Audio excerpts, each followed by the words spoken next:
feet below sea level. Mr. Alley Sr. attached a copy of the method statement for the 2020 job as KA 13 to his supplemental witness statement. He says that the method used for the 2020 job was similar to the method used for the 2021-2022 job.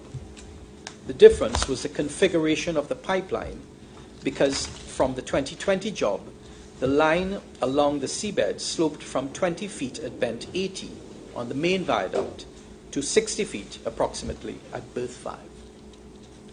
Mr. Alley Sr. maintains that the objective was the same for both the 2020 and the 2021-2022 jobs. In both jobs, LMCS used the plugs as a migration barrier to stop hydrocarbon vapors entering the weld area. The mechanical barrier stopped hot molten material from compromising the inflatable plug. This is at SWB 2857. LMCS's tender for the 2021-2022 job.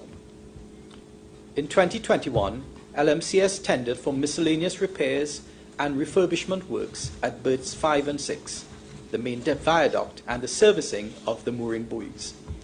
The repairs were in relation to a leak on the 30-inch diameter riser on sea line 36 at approximately 10 feet below mean sea level at berth 6, and as part of the works, LMCS was required to provide hyperbaric chamber welding. Mr. Alley Sr. understood Paria, in the scope of works at 3.1.5, to be requesting for sea line 36 between berths 5 and 6 to be isolated, depressurized, and drained, and when the job was completed, LMCS would reconnect, that is, open back the valves and refill with content. Mr. Alley Sr. says that the addendum dated 14th May 2021, which is at page 46 to the exhibits of his amplified witness statement, also clarified that this is what Paria wanted, as it expressly stated that the contractor was responsible for the safe removal of the hydrocarbon content from the line and to ensure that the line was clear and dry. He says that LMCS did not think that complete removal of the line content was the safest method of work execution. LMCS's proposal, according to Mr. Alley Sr., comprised a method statement as well as a risk assessment. LMCS prepared the method statement and the risk assessment, which he says was accepted by Paria. The original method statement, which was submitted to Paria, did not propose the removal of the entire contents of sea line 36. Mr. Alley Sr. estimated that the contents to be removed from the topside piping would have been approximately 300 barrels, and he says this method statement was accepted by Paria, which did not ask any questions about the method. Mr. Alley Sr. says that he did not propose the removal of the entire line content between berths 5 and 6 because LMCS wanted to set the plug on a solid leg of liquid. LMCS did not mention delta P in the method statement or risk assessment, but that was to be taken care of by ensuring that there would have been no pressure difference between the plugs. He said that everything LMCS did was to avoid creating a void in the pipeline, which is why LMCS tried to ensure that it had a column of liquid under the plug in the riser.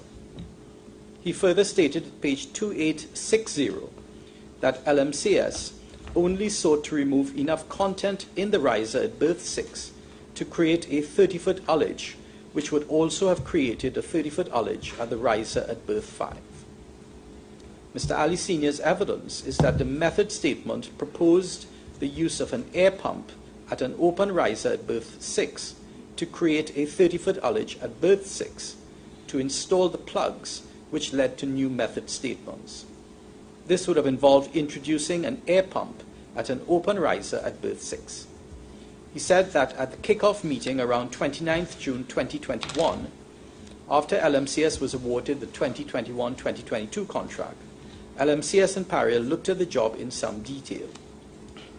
He said that the proposal with respect to the air pump was not practical because LMCS would have had to remove the flange from the top of the riser in order to get the pump in, and this risked water entering the riser.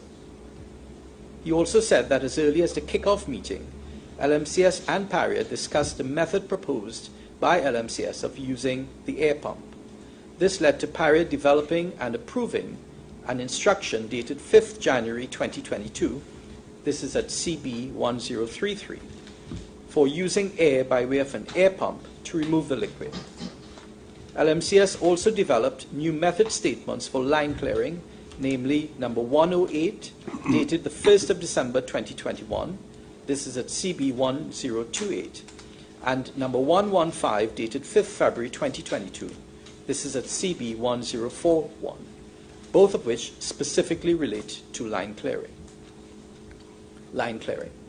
Mr. Ali Sr. said that the method of line clearing in LMCS's method statement and Paria's instructions contemplated air blowing instead of an air pump, and the first phase was the removal of the contents of the topside piping by air blowing from berth 5 into sea line 36.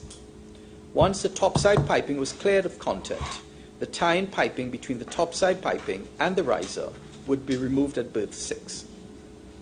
The second phase was the creation of a 30-foot ullage in the riser at berth 6, which would also create a 30-foot ullage in the riser at berth 5.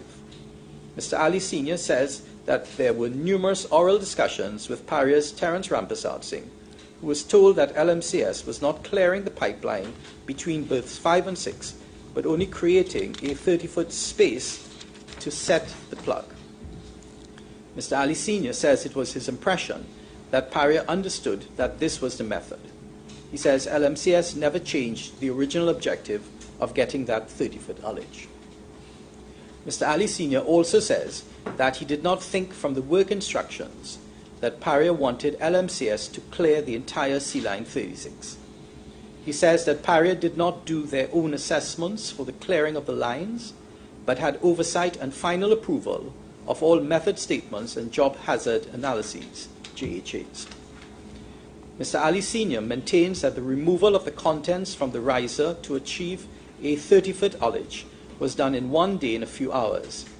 He did not see the permit to work for that part of the job and was not present for the toolbox meeting for that job. He says that when LMCS opened the top of the riser at berth 6, the ullage was about 4 feet. LMCS disconnected the hose which was going to sea line 66 and connected it to the slop barge. He says that the method of air blowing directly into sea line 66 to achieve the 30-foot ullage in the riser was not effective, so LMCS decided to transfer the contents directly to the slop barge. LMCS blew, meaning introduced air pressure, then bled off the air pressure in the line and measured a few times until the 30-foot ullage was achieved. The measuring was at the berth 6 riser. Mr. Ali Sr. says that LMCS did not measure the volume removed, but got an indication from the number of barges which were filled. The slop barge was filled 2.5 times. One slop barge has a capacity of 25 barrels, so LMCS removed approximately 60 barrels.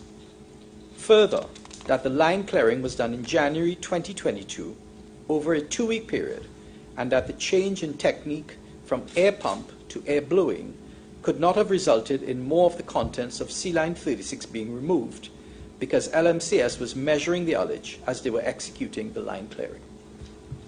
Mr. Ali Sr. says that LMCS did not discuss the possibility of a differential pressure in the method statement or the risk assessment, because the steps which it took should have eliminated this.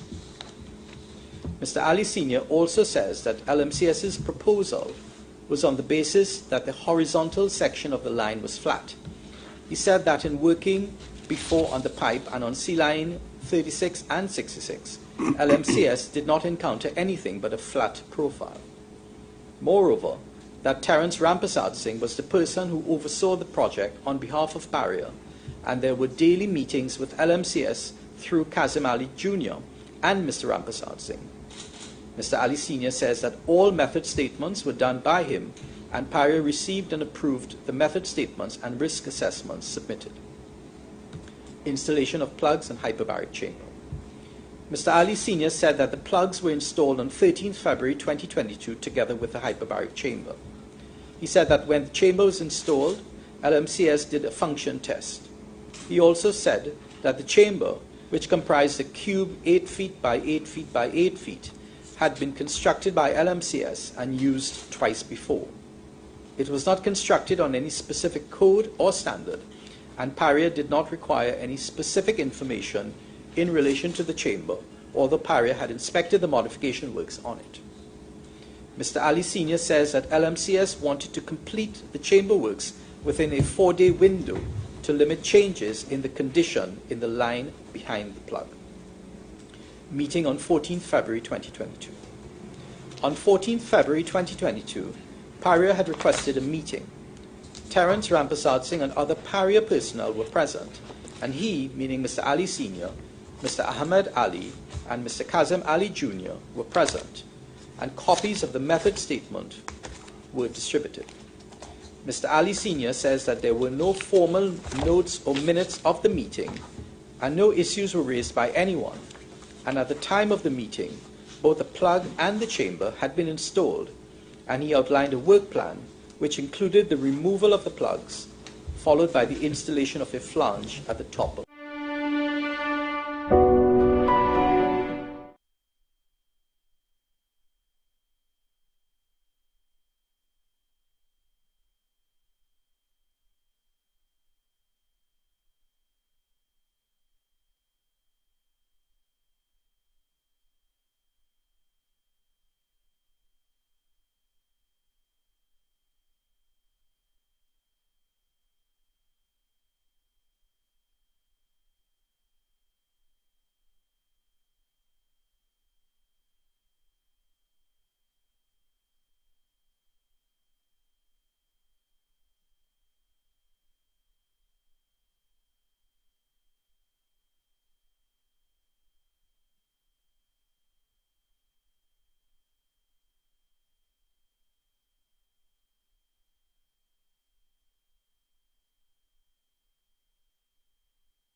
with him.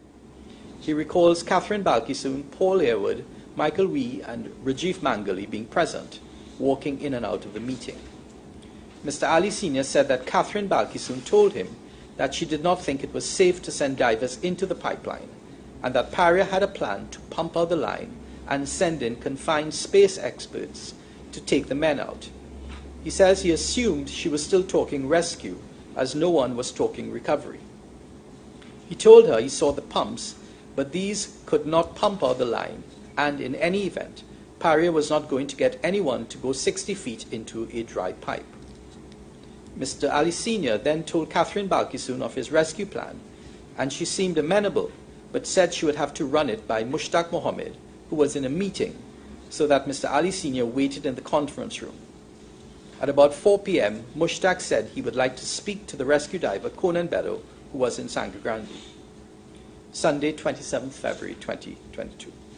At 10 a.m., Mr. Ali Sr. and Conan Barrow met Colin Piper together with Mushtaq Mohammed, Paul Airwood and a lady from Heritage. Conan told Paria about his diving experience and showed him his CV. Conan's dad, who was also a diver, assured Paria that it was safe and he would be the topside man. Paria then showed video footage of the tank in the line and that it was jammed about 200 feet in the line. Conan said there would be no problem moving it.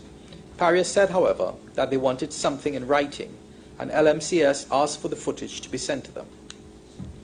Mr. Ali Sr. says that LMCS emailed the rescue plan to Paria at about 2:19 p.m., but never received the video footage. There was another meeting after 2:30 p.m. with the same Paria persons as before, but in addition there was a Coast Guard officer, one Mr. Fuentes from OTSL, as well as Heritage persons. Mr. Fuentes had a problem with the diver's apparel and radiation in the line, and that the rescuer's diving suit would not give him sufficient protection. Paul Airwood said he did not think that there would be much radiation there, as the pipeline did not have crude oil. The Coast Guard officer also said that it was not safe, but did not say why, and Mushtaq Mohammed then said that they were looking at recovery.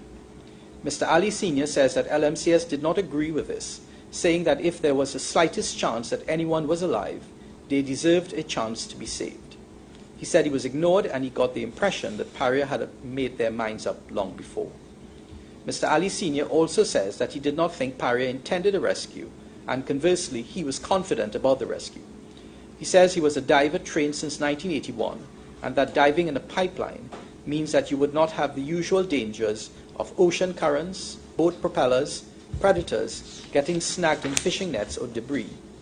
He said that the pipe was big enough and it would be safe enough to dive in the pipe. Further, that Christopher had come out unaided because nothing was in his way. What caused the accident? Mr. Ali Sr. says in hindsight, there had to be differential pressure which caused the plug to move. He said he does not know what caused the difference in the pressure from the top to the bottom of the plug, but believes it could have been due to the undulating pipe and the air trap there. He says that when LMCS put the plug in, there was liquid under the plug, but during those 10 days after the plug was put in, to 25th February 2022, the conditions could have changed. He says, again in hindsight, that if he was instructed that or had known the pipeline was not flat but undulating, he would have included in the method statement a step of measuring the pressure at both risers, and if the pressure was not equal, he would have equalized the pressure before removing the plugs. He says that on a level line, the pressure would be equal, and that an inspection of the line by a diving team would not have revealed if it was not leveled, as it was in concrete covered in mud under the seabed. Thank you, Chair. Thank you very much. The first thing I want to ask you, please, before Mr. Maharaj asks you some questions, is you've heard that summary of the interviews that you've given to our team, together with the original statement that you made. Does that summary accurately reflect what you have told us? It does. Thank you very much. I think Mr. Maharaj has a few questions before I pass you on to anyone else. Before he does that, I just want one thing you could help me with. in that summary, and indeed in your statement, you say that once you'd heard that the divers had gone missing, you took the view that there was only one place they could be. And that was inside the pipe. Right? Correct. Now, first thing is this. We know that, that they all went missing sometime during the course of that afternoon, but that Mr. Boudram came out at about 2:45. I think we got that right. Sorry? After No, five. no, forgive After me. 5. They went missing at 2:45, I think that's right. So you were advised that, that Mr. Boudram had come out at about 5. Correct, yeah. At that time, did you know when they went missing, how long it had been? I'm not sure it's in the statement there, but I was informed at about 3 o'clock That that the gone divers missing? were missing. I went Right. out onto the barge by about 3:15. At that stage, Paria had done a seabed inspection as well as an inspection inside of the chamber. When he told me there was nothing from in the chamber on the seabed, which would have been bolt spanners, then we assumed that everything was sucked into the pipeline. Right. So You very made that early assumption. in the game, we realized that they weren't floating around the water. Well, that's what I want to ask you now. Yeah. You see, we realized, you've said this in your statement, between the time when they went missing and Mr. Boudram coming out, that there was a point in time when you took the view that they must be in the pipe.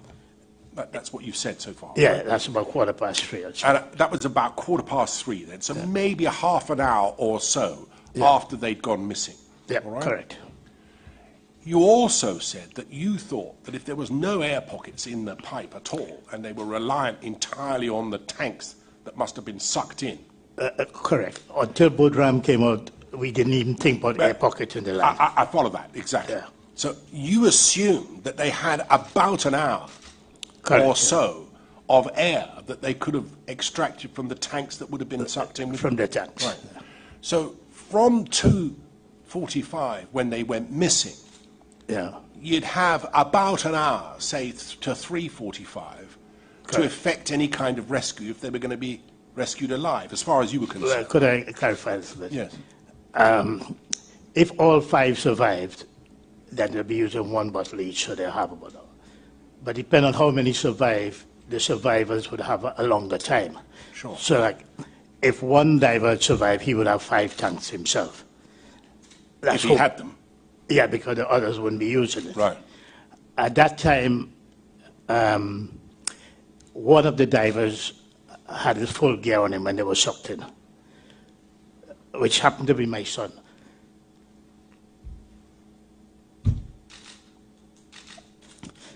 So if when he had survived, he would have the rest of the tanks. Right. So there was a time of an hour at the least. It took probably about 4 hours if one diver had survived Right. and had all the bottles. So if the others were, in fact, had died already Yeah, inside, correct. you were surmising in your own mind that your son would have had his tank on. Well, at that time, I didn't even know it was my son. I knew it was one diver with a tank. All right. But all I want to try and understand is this, is that you'd said that you thought they would have an hour. Minimum. approximately, Yeah. A minimum of an hour, right? That's if all 5 survived. I got you. And if not, the maximum might be 5 hours. With 1, yeah. The net result of that would have been that you had that window, a maximum window of 5 hours, in order Correct. to effect a rescue, Correct, yeah. and a minimum of hopefully a minimum of 1 Of hour. 1 hour, yeah. So before Mr. Boudram came out, that was the window that you felt was available to you and others, those working at Paria and so on, Correct. to effect the rescue. Correct. Right, all right. Well, we know already from some of the evidence we've heard what happened in that window. We know already from some of the evidence that we've heard what happened during the course of that window, all right? Yeah. And if I'm right about this, can I understand that by the time, when Mr. Boudram did come out and had explained that there were air pockets, that would have given you hope, obviously. Well, everybody on the barge. Of course. And did you have any idea at that stage what would be the time scale? Did you have any idea of the size of potentially this air pocket or any of that information? Yeah, no, at that stage you were just going on hope. I mean, I calculated afterwards you had about 1,500 cubic feet of air. How long that would last at that depth, I really was guessing. Right. So what kept us going is we heard this continuous knocking coming from the pipeline. Right. So the first thing that happened after your estimate of the time period that they might have of 1 to 5 hours, correct, was Mr. Boudram coming out and giving definite proof of life. Yeah, exactly, at around 5 o'clock when you were told that. And then whatever air pocket, whatever size air pocket there might have been, did you put again any sort of time scale on what you thought might be the period of time that they might survive? I didn't really. It was just as urgent as possible to get people in there. All right, thank you. And lastly this, once you had made the decision, the assumption, that they must have been sucked into the pipeline, you said at about 3:15 or so you'd come to that conclusion. Yeah. Did you tell anyone else? As I said, they were all gathered around me on the barge. Who's they? Paria and LMCS people. Who particularly at Paria? There would have been, I remember Dobson, as I said in my statement, somebody he bought a chair for me to sit down. And there would have been the offshore supervisor. And I'd missed it in that statement, but later on I picked it up. I'd actually spoken to Mr. Piper while I was on the barge. And I'd explained to him that the men were in the pipe. Before Mr. Boudram came out? Yeah, that's at 3:20 or 3:25. I got a call from Mr. Piper, and he confirms that in his statement as well, that the men were in there. And if you look at the time at the whiteboard that Paria had in there, Incident Command Office, there's a statement there from the HSC guy, that about 3:48, saying the men had survival was very slim. Right. The only reason you would say that is if you consider they were in the pipeline, because we know if people are out in the open sea, they can last a couple of days before you call them off dead. So right. I'm saying the only reason he would say that is because he heard me saying that the men were in the pipeline. Just so that I understand it, whatever the position, whatever they might have believed, whatever the conclusions that officers from Paria might have come to, we'll hear more about that in due course. So that I'm clear, you told them that it was your belief that they were in the pipeline. I did. And you told them that inside the hour or so that was the minimum period of time. I did. Right. Yeah. Thank you very much. Thank you. Thank you, Mr. Maharaj. Much obliged, Mr. Chairman. Mr. Ali, I know how difficult this is, and I do sympathize with you, but I'm sure you'd appreciate the exercise we're in. We have to try and get as much information as possible. So I know that you have cooperated with the Commission. You have been interviewed on 2 days. But there's a few questions on an important aspect that I want to ask you some questions on. Okay? Okay. And it has to do with the line clearing, because I think the line clearing is very important in the light of the expert evidence, which you know about, the Interconnection report. Okay? So before I ask you the question, I just want to refresh your memory from the Interconnection report. And that, Mr. Chairman, is at the supplemental core bundle at page 1394.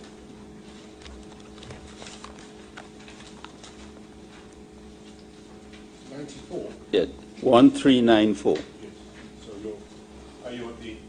are you at the executive summary? Executive summary. Right, all right, got it. And at paragraph 2.3, it says the removal of fuel oil from line and the installation of a migration barrier, as stipulated in Paria's scope of works, etc., created a large gaseous void in sea line SL36. This void served as a prerequisite for the latent differential pressure hazard that was created when the habitat was installed and pressurized to facilitate work within the said habitat. The hazards associated with this were overlooked by both Paria and LMCS, and it's referred to a diagram. Then I could go, if I could go to paragraph 2.5. This latent hazard existed at the onset of work within the habitat and became active when the divers were attempting to remove the primary seal inflatable plug from within the riser, and they said to see the drawing. 2.6. Not being aware of this latent differential pressure AP condition, incorporating a gaseous void, LMCS divers proceeded to deflate the plug after safe removal of the mechanical seal. On reaching a deflated pressure of approximately 11.4 psig, the resistive force of the plug was then lower than the downward force 4031 lbf on the plug. And if I take you to paragraph 3 at page 1397, at paragraph 3.1.4, changing the method of oil removal from the line from using an air-driven pump as per LMCS method statement to forced air blowing from berth 5 resulted in a dramatic increase in the risk profile of the job. Okay? Now, in your statement that was referred to, your supplemental written statement that was referred to by Mr. Bisessa, under line clearing, and that is a page in the supplemental witness bundle. It starts at page 2855, but at page 2860, at paragraph 30, you stated that the method of line clearing in the method statements and Paria's instructions for use of air blowing instead of an air pump was to be done in 2 phases. So as I understand it, the removal of the fuel from the line was, of the contents of the line, were done in two phases. Correct, yeah. Phase 1 was topside. Correct. And topside, according to the evidence you have given, you'll tell me if this is correct. You're saying that you removed 300 barrels from topside. Well, we estimated 300 in the initial method statement. But then when we started blowing, when we changed the method, we weren't just dealing with 36 sea line. We actually crossed over to 66 sea line.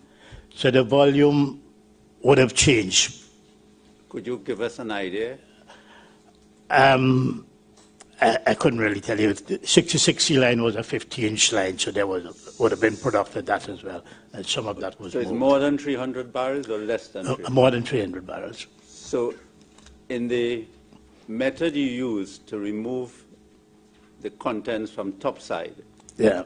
you didn't use an exact measurement, and you just... No, the initial 300 barrels was an estimate to start with. But that involved just draining 36 sea line above sea level. But when we went to this method here, and we went via 66 sea line, it involved the route, more oil would have been removed than the initial 300. How much it is, I couldn't tell you. So did you drain sea line 66? It was used in the clearing, but we didn't drain it. The oil from 36 sea line was pushed into 66. And then some of it, all of the 36 and some of 66 would have been moved into the tank farm. Sorry, I'm not following this. I'm a bit confused. Okay. I wonder if would a diagram help, or would it be possible for you to draw a diagram, perhaps? Because I am not following this. Line 36 is the one that was supposed to be drained. Right. So what we did, Where does 66 come into it? 66 is another line on number 6 berth. Right. Are they connected? So we connected 36 to 66 Why? to displace the oil from 36 into 66 and ashore. Right. So you were draining one from one to the other, Well, drain might be the right word, pushed. pushing the fluid. Yeah. Well, I'm going to call it fluid because we don't know exactly what it was, oil and water mixture, whatever it is, yeah? But you're pushing that fluid from 36 into 66. Into 66.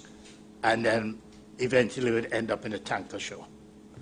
When you say you're pushing it, I mean, Well, the air pressure would displace it. It wasn't supposed to be, air wasn't supposed to be blowing through. right, so we It got would displace, yeah, 36 over here, right? We got 66 over here. yeah.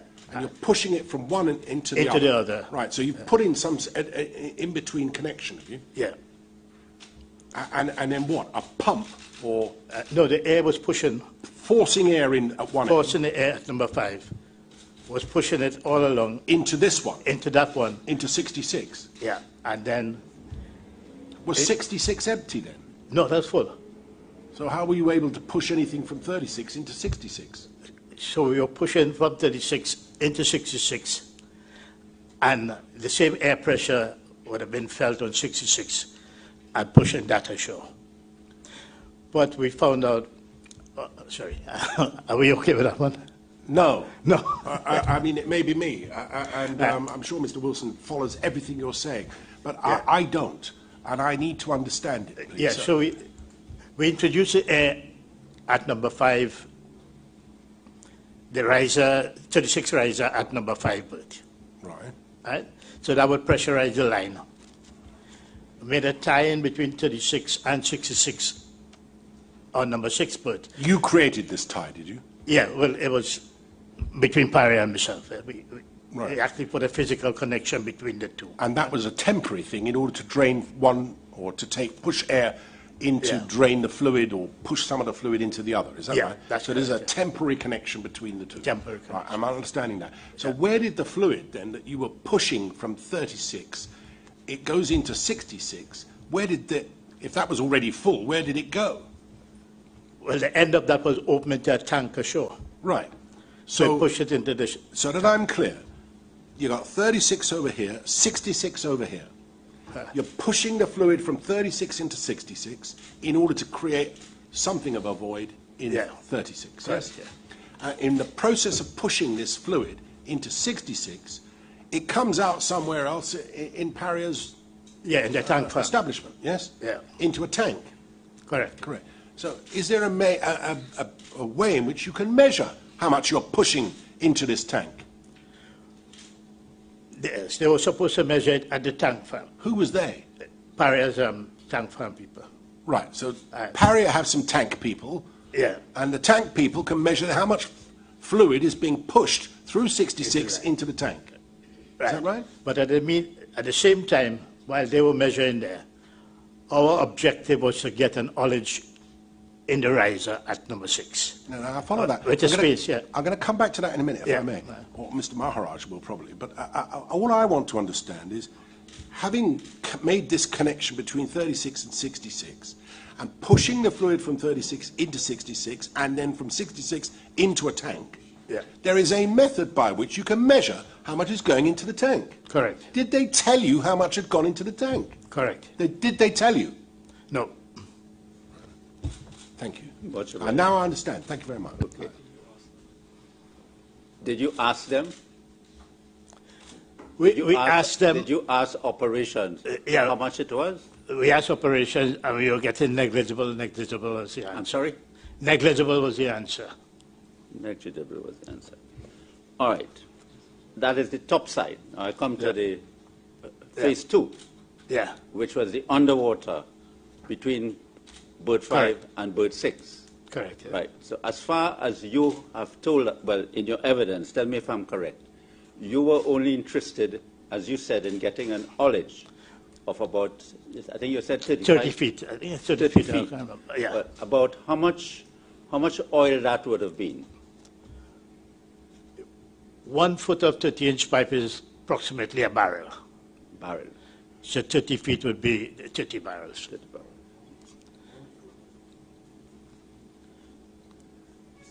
So, yeah. So, according to you, Mr. Ali, Yeah.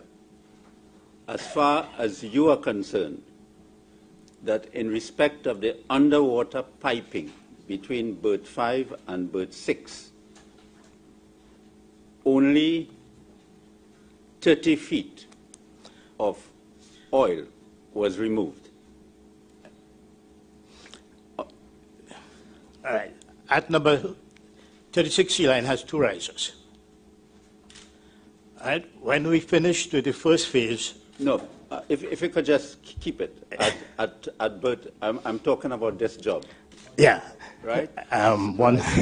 So if you, Okay. if you could help us. After we removed 30 barrels of oil, Yes. we still didn't reach the 30-foot ullage. You still did not reach your 30-foot ullage. Yeah.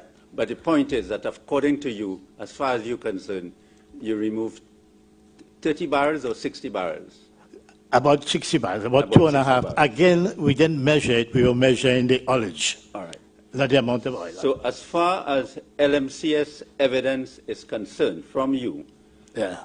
from the underwater piping between berth 5 and berth 6, only about 60 barrels of oil were removed. Correct. And that evidence is true, That- okay? It is, yeah. Now, in your witness statement, you said that the method of clearing the lines were changed with the approval of Paria. Correct. It was to be air pumping, and then now they changed to air blowing, Correct, yeah. correct? So you were blowing air into this line. Correct.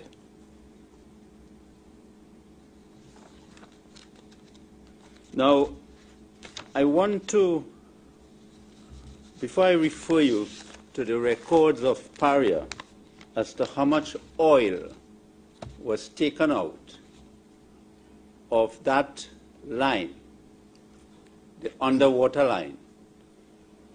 In your witness statement, at paragraph 42, you said the line clearing was done in January 2022. 2862. Sorry, page 2862. Over a period of 2 weeks. Am I correct? Correct, yeah. Correct. And you said it was not a continuous work, but it was done over a period of 2 weeks. Yeah. And then at paragraph 43, you mentioned about the change in technique from air pump to air blowing.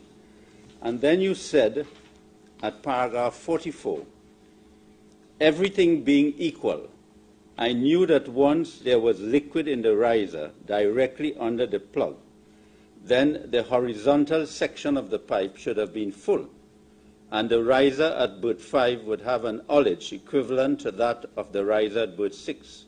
Once this was achieved, there was no chance of any differential pressure. Correct. Yeah. So am I correct in saying that your conclusion at paragraph 44 was based on your assumption that sea line, the underwater line, Was had full. fuel? It was full. Was full, yeah. Yeah.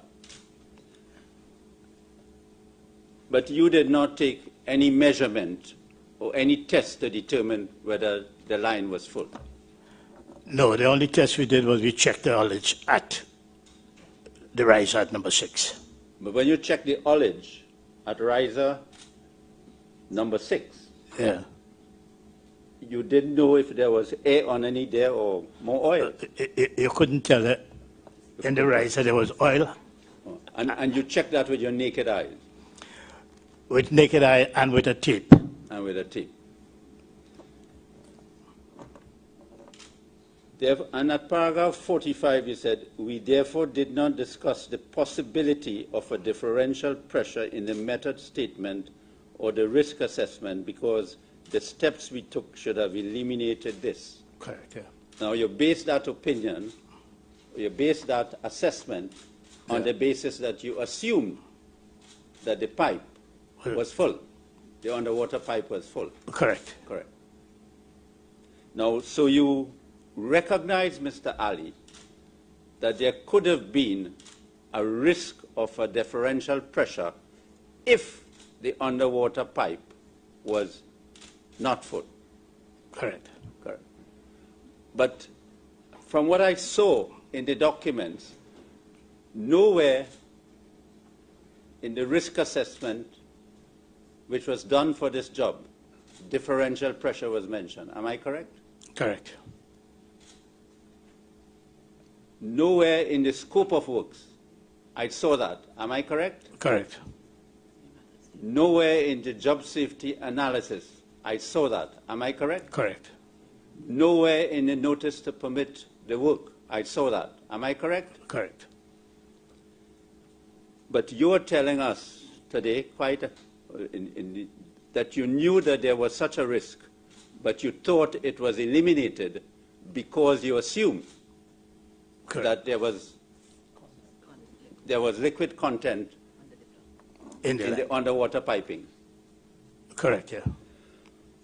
Now, if I want to show you, I want to refer to you some of the records from Paria daily work reports to show that for the underwater piping, there was over 500 barrels of oil taken out from the underwater piping. Would that surprise you? It would. It would surprise you. And you would agree with me that if that was taken out, that was a potential differential pressure situation. Not so? Yep. Yes. So can we go, Mr. Chairman, to core bundle 2? Thank you. Just so to remind us the formula that you gave us before, 500 barrels of oil represents about 500 feet of cleared pipe. Yeah. That's what it would represent, isn't it? Well, if it was vertical. Yes. Well, all things, whatever, I mean, it represents linearly or vertically. If it were possible to do that, that's the length of pipe that we're talking about. Right, thank you. I am going to start at page 994, core bundle 2.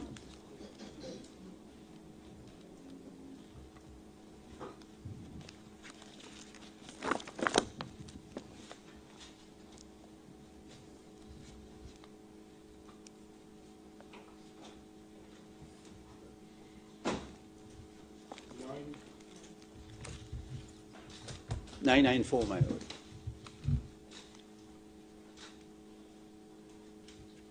994, correct. Okay. You saw it, Mr. Ali? You have it there before you? Yeah. You're seeing 994? Yeah, I am. Okay. Now I'm going to go through the daily reports and show you the quantity of oil, right? Now, if you look at number 3,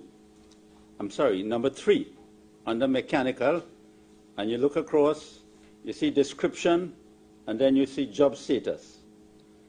And you see air blowing, and then you see ongoing air blowing started at 12:22 p.m. due to operation setting up to drain the tank, and air blowed until 1800 hours.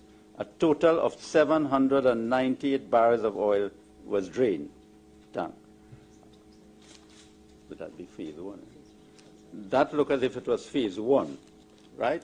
That is top side. So let's go to page 997.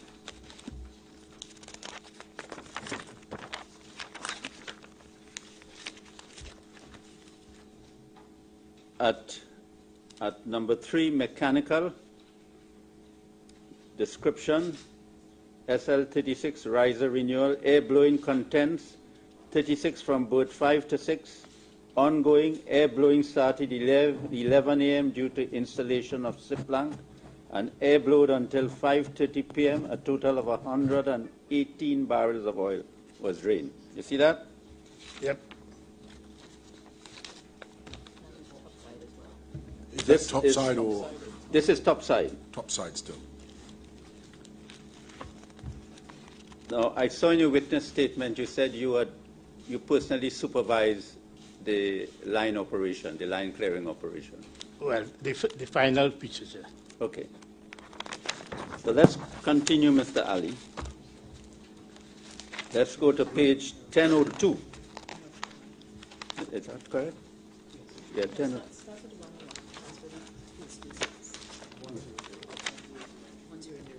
Oh, sorry. I should look at 1001. Yeah. Which one? Yes, sorry. Number 1. Completed. Remove topside piping and solid blank top end going towards berth. So that is the topside was completed. Correct? Correct. And they started phase 2. Correct? Correct, yeah. Right. Then we go to 1002.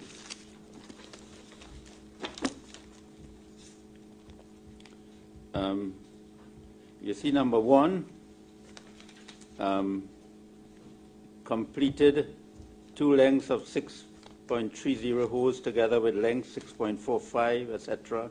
Riser to assist with phase 2 air blowing. So it shows air blowing has started. And then you go to number 4. Correct. Level was checked and pipe estimated to be 3/4 full with oil content. See that? I saw that, yeah. Right. Then we go to 1003. 2nd February, mechanical, number 1. Phase 2 air blowing description. Air blowing was conducted between 11 a.m. and 3 p.m. Onshore noted that they received 276 barrels of oil. Started air blowing 11 a.m. due to lining up of tanks and waiting for pressure to build up. You see that? I do. Huh? Yep. Yes. Then you go to number 5.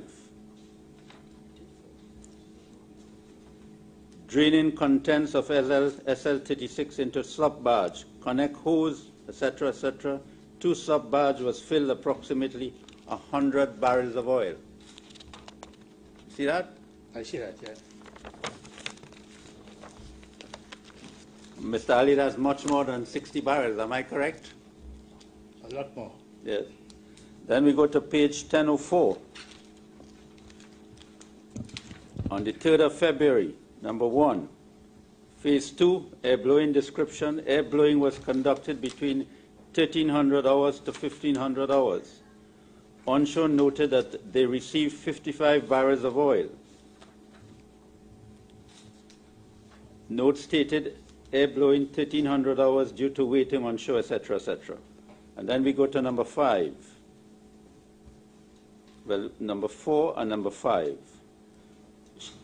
Level was checked at number 4 after draining, and oil content was approximately 8 feet.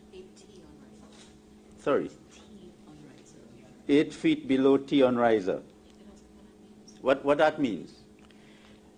So this is not my report. No. But do you know what 8 feet on T riser means? In the oil industry, in your business, what it means? Like I said, this is not my report. I know. The figures here are all over the place. But item 4 there will confirm what I was saying all the time. When we measure the ullage, he's saying 8 feet here below the T. The T was the top of the riser. So if you measure down from the top of the riser, the oil was 8 feet below the T. Below the T.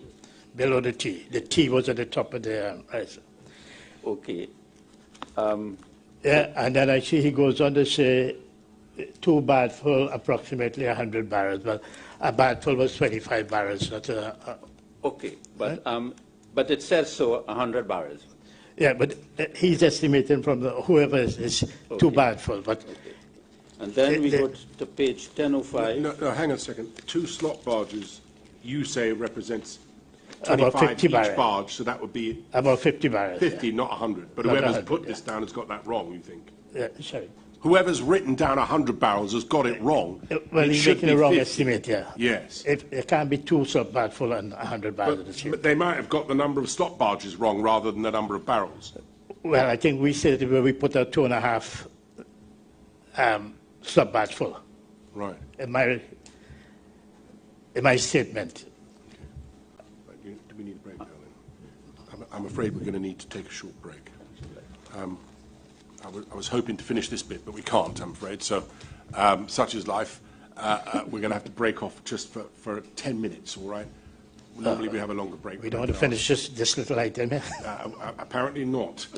So we will have to take the break now, all right?